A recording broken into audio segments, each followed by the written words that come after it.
నా పేరు సిద్దిక్. నా క్వశ్చన్ ఏమంటే, షిఫా అనేది అల్లాహ్ తాలా దగ్గర ఉంది, కానీ మనమందరూ డాక్టర్లు మందులపైనే నమ్మకం పెడతాము. ఎందువల్ల? సోదరుడు ఏదైతే ప్రశ్న అడుగుతున్నారో, షిఫా అనేది అల్లాహ్ సుబ్హానహు వ తఆలా ప్రసాదిస్తాడు. మరి అలాంటప్పుడు మనం డాక్టర్ దగ్గరికి ఎందుకు వెళ్ళిపోతున్నాం? టాబ్లెట్స్ తినాల్సినటువంటి అవసరం ఏముంది అని సోదరుడు అడుగుతున్నాడు. నిజంగా చెప్పాలంటే షిఫా, అల్లాని అష్రాఫీ అంటాం మనం. అంటే షిఫాని ప్రసాదించేవాడే అల్లాహ్ సుబ్హానహు వ తఆలా అయినప్పుడు డాక్టర్ దగ్గరికి వెళ్ళాల్సినటువంటి అవసరం ఏముందంటే, అల్లానే అన్నాడు డాక్టర్ దగ్గరికి వెళ్ళండి అని. అదేలా అండి? అల్లా డాక్టర్ దగ్గరికి వెళ్ళండి అని ఎక్కడ చెప్పాడు అంటే, ఖురాన్లో సూరే అంబియా సూర నెంబర్ 21 ఆయత్ నెంబర్ 7ని మీరు చూడండి. మీకు జ్ఞానం లేకపోతే జ్ఞానం ఉన్న వారిని అడిగి తెలుసుకోండి అని అల్లాహ్ సుబ్హానహు వ తఆలా తెలియజేశాడు. అంటే ఒక బీమారి, ఒక అనారోగ్యం వచ్చినప్పుడు దానికి ట్రీట్మెంట్ ఎలా చేసుకోవాలో నాకు తెలియదు. ఎవరికి తెలుసు? ఎవరైతే ఎంబీబీఎస్ చదివారో, మెడిసిన్ చదివాడో ఆ డాక్టర్కి తెలుసు. కాబట్టి నేను ఆయన దగ్గరికి వెళ్ళి అడుగుతున్నానంటే అది ఖురాన్లో ఉన్న విషయమే తప్ప ఖురాన్కి వ్యతిరేకం కాదు. మొదటి విషయం.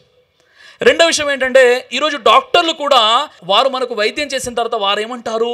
మా ప్రయత్నము మేము చేశామండి, ఇక పైనున్న భగవంతుడే, పైనున్న దేవుడే కాపాడాలండి అని డాక్టర్లు ఎందుకు అంటున్నారు? అంటే డాక్టర్లకు కూడా తెలుసు మా ప్రయత్నాలు ఎక్కడైతే ఆగిపోతాయో అక్కడ దైవం యొక్క కారుణ్యం అనేది ప్రారంభమవుతుందని. అవునా కదా? కాబట్టి నిజంగా మనకు స్వస్థత ఇచ్చేవాడు అల్లాహ్ సుబ్హానహు వ తఆలా. అలా అని జ్వరం వచ్చినప్పుడు, అనారోగ్యంగా ఉన్నప్పుడు మనము అల్లా అనుకుంటూ మెడిసిన్ తీసుకోకుండా ఇంట్లోనే ఉండండి అని ప్రవక్త వారు ఎక్కడ కూడా చెప్పలేదు. మీకు గనక అనారోగ్యం ఏర్పడినట్లయితే, అస్వస్థత కలిగినట్లయితే మీరు ఔషధం, మందు తీసుకోండి, అల్లాహ్పై తవక్కల్ కలిగి ఉండండి అని ప్రవక్త ముహమ్మద్ సల్లల్లాహు అలైహి వసల్లం వారు తెలియజేశారు. నిజంగా మనకు షిఫా ప్రసాదించేది ఎవరు? ఖురాన్లో సూరే అష్-షుఆరా సూర నెంబర్ 26 ఆయత్ నెంబర్ 80. నేను వ్యాధిగ్రస్తుడను అవుతే నాకు స్వస్థత ప్రసాదించేది అల్లాహ్నే. నేను ఎప్పుడైతే వ్యాధిగ్రస్తుని అయిపోతానో, పేషెంట్ అయిపోతానో, సిక్ అయిపోతానో, నాకు షిఫా ప్రసాదించేది అష్రాఫీ ఎవరు? సృష్టికర్త అయినటువంటి అల్లాహ్ సుబ్హానహు వ తఆలా. ఏ మాత్రను, ఏ బిల్లలనైతే నేను మింగుతున్నానో అది నాకు షిఫా ఇవ్వలేదు, కానీ ఆ బిల్లల్లో, ఆ మాత్రల్లో అల్లాహ్ షిఫా పెట్టాడు కాబట్టి నాకు షిఫా అనేది దొరుకుతుంది. ఇప్పుడు ఉదాహరణకి ఏదైనా అనారోగ్యానికి గురైపోయి రకరకాల టెస్టులు చేసేసుకుంటారు, ఎలాంటి రోగం ఉండదు, కానీ అనారోగ్యంగా ఉంటాడు. ఇలా చాలా సమస్యలు ఉంటాయి. కాబట్టి ప్రవక్త ముహమ్మద్ సల్లల్లాహు అలైహి వసల్లం వారు అనారోగ్యంగా ఉంటే మీరు ఔషధం తీసుకోండి, అల్లాహ్పై తవక్కల్ కలిగి ఉండండి, మీకు స్వస్థత ఇచ్చేవాడు అల్లాహ్ సుబ్హానహు వ తఆలా.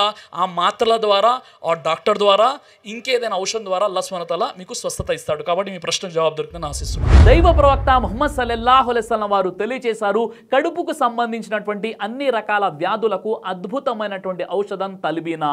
ఇది దైవ ప్రవక్త వారి సున్నత్.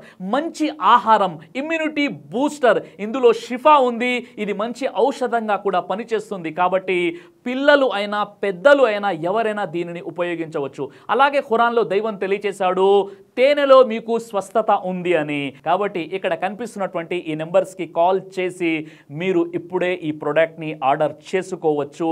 కొరియర్ ఫెసిలిటీ కూడా ఉంది.